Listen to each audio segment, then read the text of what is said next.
Hello guys, welcome to our channel. ఇప్పుడైతే మీకు committee కుర్రాల movie అయితే చెప్పబోతున్నాను.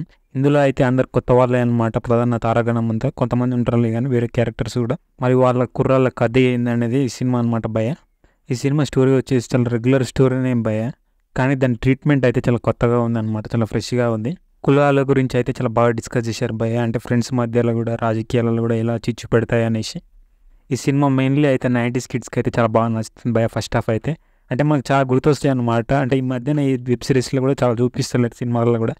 ఇది ఏంటంటే అప్పుడు మంచిగా కాలేజ్ లైఫ్, అది స్కూల్లో ఊర్లో ఎలాగ ఉండేటారు స్టూడెంట్స్ పిల్లలు అంతా అనేది చూపించారు అనమాట బాగా. సెకండ్ హాఫే కొంచెం జర అక్కడక్కడ మధ్యలో కొంచెం లాగా అనిపించింది భయ్య నాకైతే. సినిమా అయితే ఓకే, జస్ట్ బాగుంది అనమాట. కానీ థియేటర్లో చూడొచ్చా అనేది నాకు కొంచెం డౌట్ ఉంది భయ్య. మరి ఈ సినిమాలో ఇంకో ప్లస్ పాయింట్ ఏంటంటే భయ్య క్లైమాక్స్ అనమాట. క్లైమాక్స్ అయితే చాలా బాగుంది. మరి ఈ సినిమాలో మెయిన్ ప్లస్ ఏంటంటే కొంచెం సాంగ్స్ కూడా కొంచెం బాగున్నాయి భయ్య. అంటే కథ బ్యాక్గ్రౌండ్ 90sలో కూడా అది చాలా బాగా అది తీసుకోవడం అయితే చాలా బాగుంది. 90s వింటేజ్ మూమెంట్స్ ఉంటాయన్నమాట సినిమాలో చాలా వరకు. అంటే మనకు చాలా వరకు గుర్తొస్తున్నాయి.